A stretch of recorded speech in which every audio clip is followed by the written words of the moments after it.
And I got a call from a stranger saying he just bought my house.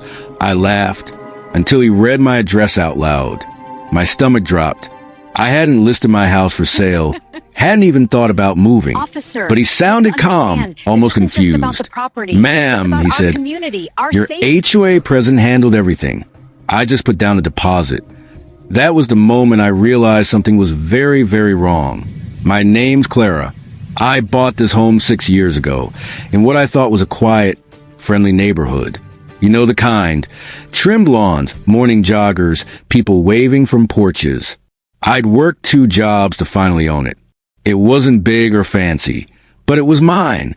And up until last month, I thought I found peace here. That's when I met Karen. She was the HOA president. Perfectly pressed blouses, clipboard always in hand, smile that never reached her eyes. At first, it was small things. Notes on my door about non-compliant trash cans.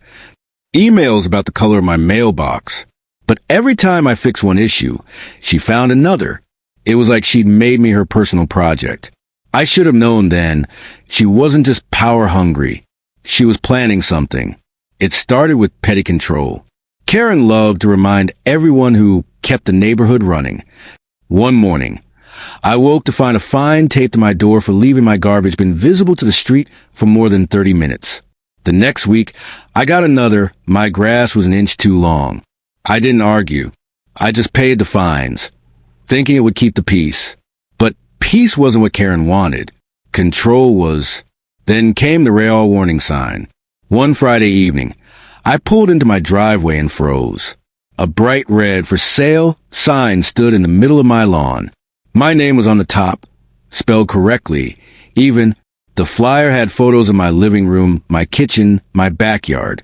I ripped the sign out of the ground and stormed to my laptop, pulling up real estate listings. There was my house, listed online, for sale, by the HOA of Maplewood Estates. My chest went tight. I called the HOA office. No answer. I called again, voicemail. The next morning, Karen showed up on my doorstep with her usual smile. Oh, Clara, you found the listing. Don't worry, it's a clerical mistake. Our realtor was updating the site and uploaded the wrong address.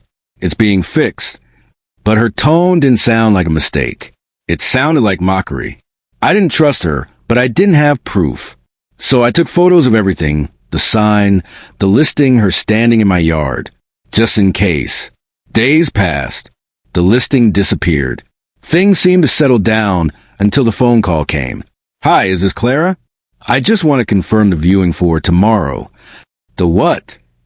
The viewing of your house. I froze. I'm not selling my house. The man hesitated. Ma'am, I've been working with your HOA president. She showed me the property last week. She what? He sounded nervous. She even gave me the code for the side gate. Said you'd moved out of state. My blood went cold. Sir, I said quietly, she doesn't own my house. Silence. Then he sighed. That explains why she wanted the deposit in cash. I hung up and called the police. They told me to stay home and not confront her alone. That evening, as if on cue, Karen showed up again, this time with another couple beside her, clipboard in hand, walking right up to my front porch. Oh, Clara, she said sweetly. Didn't expect you home. I was just showing. Showing what? I snapped. My house. The couple looked confused. You said she'd already moved. The man said. Karen's smile faltered. There's been a miscommunication. Before she could finish, red and blue lights flashed across the driveway. The police stepped out, one officer calling her name. Karen Fields? Her face drained of color. W, we're just having a misunderstanding. The officer held up his hand. We've had multiple reports of fraudulent listings under your HOA authority. You'll need to come with us. The couple stepped back, whispering to each other. I stood frozen, half in shock, half relieved.